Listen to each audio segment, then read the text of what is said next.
महबूब को हाजिर करने के लिए नक्श इंशाअल्लाह मैं आपको बनाना सिखाता हूँ, उसका तरीका भी बताता हूँ। जरूर बनाइए और अल्लाह के राहों से इंशाअल्लाह कामयाबी हासिल कीजिए।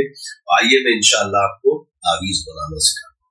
वीडियो देखने से पहले चैनल को सब्सक्राइब करें और बेल आइकन को प्रेस करें ताकि हर आने वाली वीडियो का नोटिफिकेशन आपके पास आ सके। जैसे कि मैंने अर्ज किया था कि दीवारों पर लिखा होता है ना, महबूब आपके कदमों में, तो ये जो नक्श है इसका काम तो ऐसा ही है, यानी कि बुलाने वाला अहबाब को और महबूब आपके कदमों में, मगर नाजायज इस्तेमाल की बिल्कुल भी इजाजत नहीं है।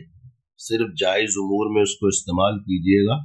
और इसका बनाने का तरीका, ये मैंने बीच में थोड़ी सी जगह जो है वो ज्यादा रखी है। वजह ये कि यहाँ इसके नाम लिखने हैं, वो मैं आपको इंशाअल्लाह ताला जरूर समझाता हूँ कि वो नाम किस तरीके से लिखने हैं। तो ये खाने थोड़े से, इन लाइनों को थोड़ा इधर करके छोटे कर दें और बीच वाले खाने जो है उनको बड़ा रखें, इसलिए कि यहाँ कुछ लिखना है। तो मैं इंशाल्लाह बताता हूँ, उसको उसी तरीके से बनाइएगा। और इसके तरीके इस्तेमाल दो हैं। एक तो इस तावीज़ को पत्थर के नीचे, भारी वजनी पत्थर के नीचे मोमजामिन करके दबाना है, और दूसरा तावीज़ मिट्टी में रखकर गर्म करना है। इसका बड़ा ही आसान सा तरीका है जो मैं आपकी खिदमत में अर्ज कर रहा हूँ कि किस तरीके से इस तावीज़ को बनाना है।